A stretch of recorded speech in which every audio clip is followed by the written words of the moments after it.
warahmatullahi wabarakatuh. Halo sahabat Tekno, bertemu lagi dengan saya Yan Hardian dalam video pembelajaran teknik otomotif. Kali ini kita akan membahas seputar pengukuran, yaitu pengukuran silinder bor untuk menentukan piston oversize.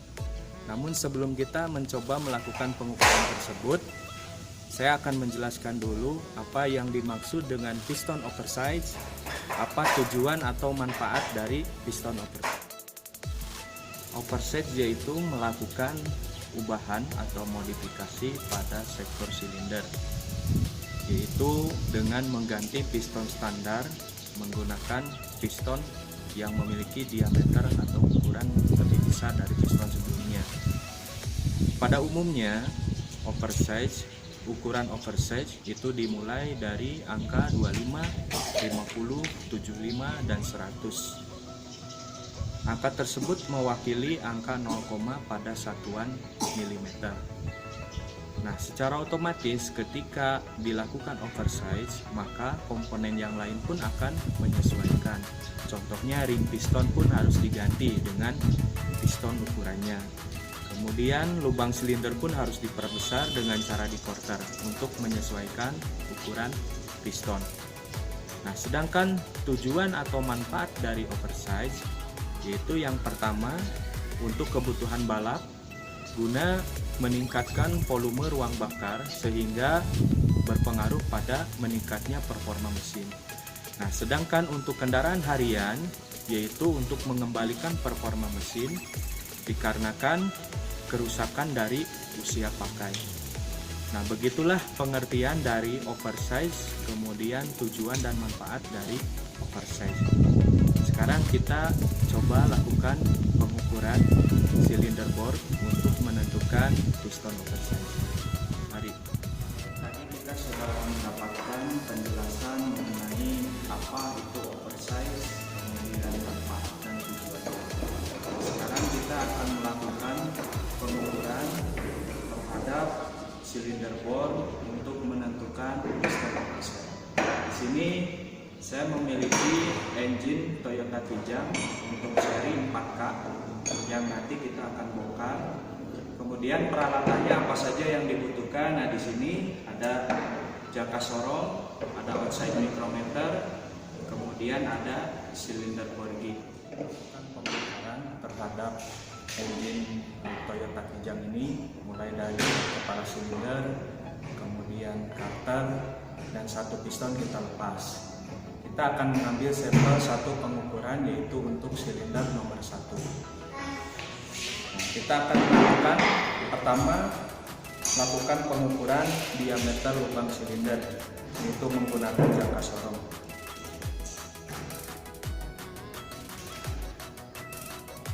Untuk pembacaannya diusahakan langsung di tempat supaya hasil pengukurannya lebih akurat.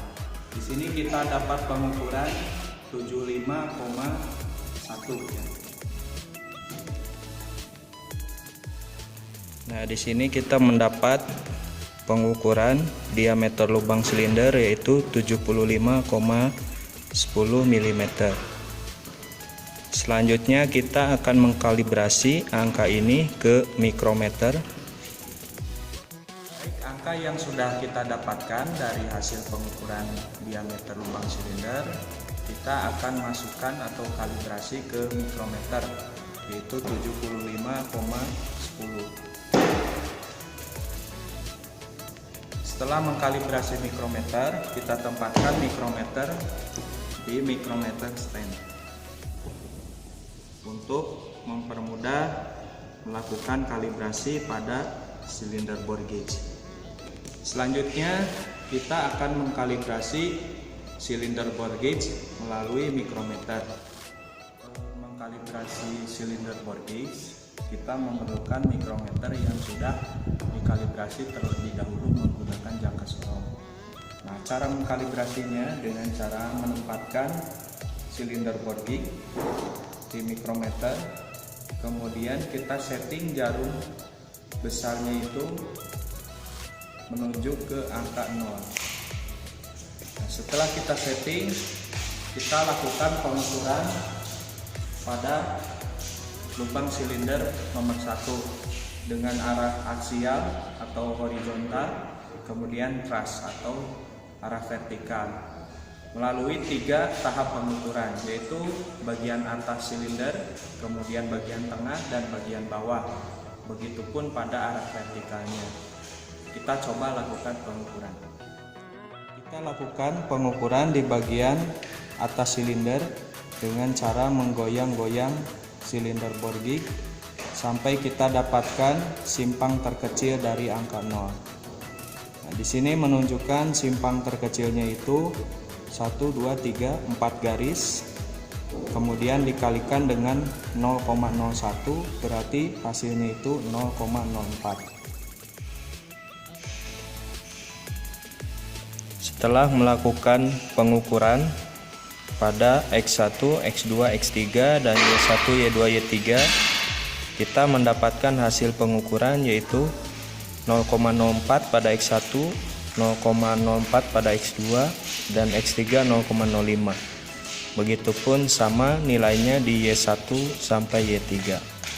Setelah melakukan pengukuran di lubang silinder, untuk mencari ketirusan, maka nilai terbesar dikurangi nilai terkecil pada X, begitupun dengan Y, kita dapatkan hasil ketirusannya yaitu 0,01 mm di X. Kemudian untuk menentukan keopalan, maka kita cari di antara X dan Y. Kebetulan nilainya sama, maka tidak ada keopalan baik di X1 sampai X3, begitupun di Y1 sampai Y3. Untuk mencari piston oversize, maka kita bandingkan ukuran diameter standar pada lubang silinder, yaitu untuk seri 4K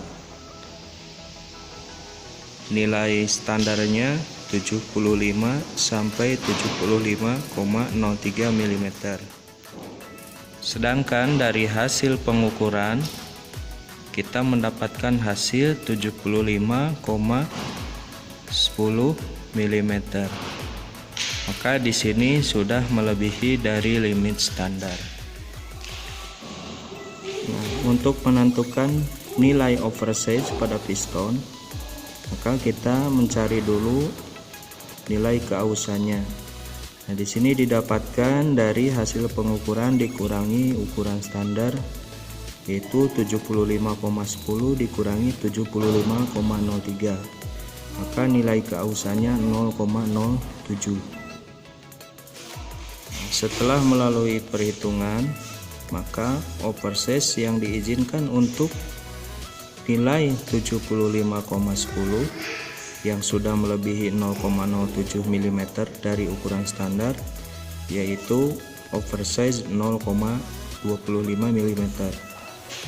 Karena untuk 0,5 ke atas itu terlalu besar untuk melakukan oversize. Sekianlah pemaparan yang bisa saya sampaikan dalam menentukan nilai piston oversize.